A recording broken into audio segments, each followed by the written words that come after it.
This fall, schools across the country will open their doors with fresh classrooms, new goals, and renewed expectations. Leadership teams will gather, teachers will prepare their classrooms, students will walk through the doors carrying excitement, uncertainty, and hope for a great year. And as leaders, we'll spend countless hours focused on schedules, staffing, professional learning, school improvement plans, and the hundreds of details that come with opening a new school year. Those things matter. But here is the question that I can't stop thinking about. What if the most important thing you bring into your building this year isn't your school improvement plan? What if it's the hope you cultivate and the joy you model every single day? Because hope isn't wishful thinking. Hope is a leadership practice. It's built through the conversations we have, the encouragement we offer, the challenges we help people navigate, and the belief we communicate that together we can accomplish meaningful work. And joy isn't something we wait to experience once every problem is solved or every goal is met. Joy is the fuel that sustains us while we do the work.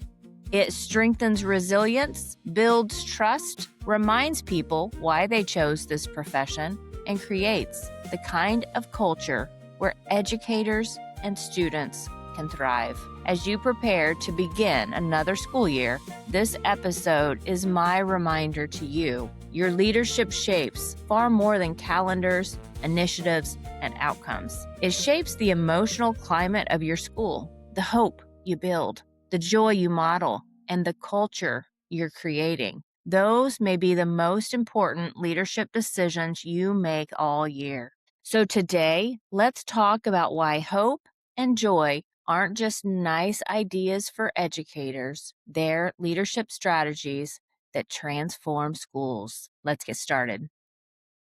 Welcome back to the Lead with Hope podcast. I'm your host, Brandi Kelly. Right in the middle of a season where I was, on paper, incredibly successful. I had moved from principal of a middle school to superintendent. I just finished my doctorate in educational leadership. And, in that season, I should have felt like I had made it.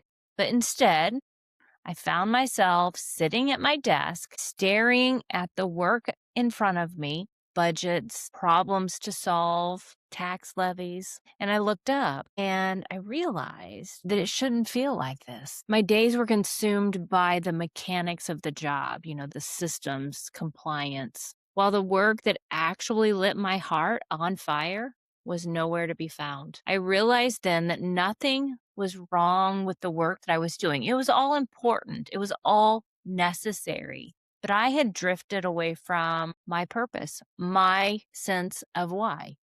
And that gap between my calling and the way that I was spending my time became a chasm. And that's exactly where burnout started to grow. Leadership is heavy. I don't think anybody would disagree with that statement. Every decision impacts real lives, and that weight isn't going anywhere. But I learned the hard way that the goal isn't to figure out how to carry less. The goal is to figure out how to stay grounded while you're carrying it, while you're doing the job, while you're leading yourself and others. Joy should never be something that comes after the work. Joy is what sustains the work. When we allow our calendars to bury our purpose, then we start drifting away from our calling.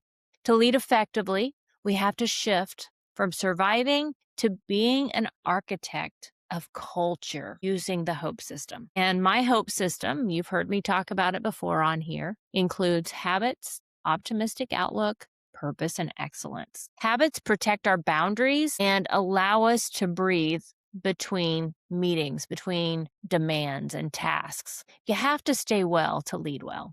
Optimistic outlook, this is a mindset shift. We have to take our thoughts captive and lead from our values and consistently look for possibilities. Purpose. I want to encourage you to audit your calendar today. Is your schedule reflecting what you say is your purpose? If not, adjust it. Make a change. And then the last pillar of the system of hope is excellence. Let's stop chasing perfection. Perfection is rooted in fear, and we can never accomplish perfection. Excellence is simply doing ordinary things with extraordinary consistency. Before we wrap up today's episode, I have a complimentary resource that I want to share with you. If you're a school or a district leader looking to strengthen your leadership, improve communication, and build a thriving culture, the Hope-Fueled Culture System was created for you. After more than 20 years serving as a school social worker, a principal, and a superintendent, I've gathered the strategies, tools, and resources to help you lead resilient teams and create schools where both educators and students can thrive. Inside this resource, you're going to find practical leadership tools that you can use immediately. There is a communication template in there, strategies for navigating difficult conversations, a first day agenda, leadership resources, and so much more. These are tools designed to save you time while helping you lead with greater confidence, clarity, and purpose. If you're ready to move beyond simply managing the day-to-day and start building a culture rooted in hope, trust, resilience, and high expectations, this is a great place to start. You'll find the link in today's show notes. Download your complimentary Hope-Fueled Culture System and begin taking those small, intentional steps that create a lasting impact. Because hope isn't just something we feel, it's something we build. And when leaders lead with hope, they create cultures where everyone can grow, belong, and thrive. You don't have to carry this weight alone. And I don't want your culture to be a byproduct of the things you're walking past. Culture is defined by what leaders consistently repeat, what we notice, what we celebrate, and what we protect. If you want more joy and more hope and more resilience in your leadership and in your school, stop waiting for a miracle and start practicing it. Pick a small habit this week. Practice the pause. Breathe before you walk into a difficult meeting. Lead from that grounded place. And let's stop creating culture by accident and start creating it on purpose. You've got this. And if you need a little help, go over to my website and book with me at sparkhopeedu.com. Until next time, keep leading with hope, friend.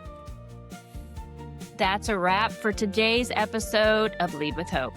Remember, the world needs your leadership, and change starts with you. Fuel your life with hope, embrace your purpose, and shine your light for others. If this episode inspired you, I'd be so grateful if you could take a moment to give us a 5-star rating and share it.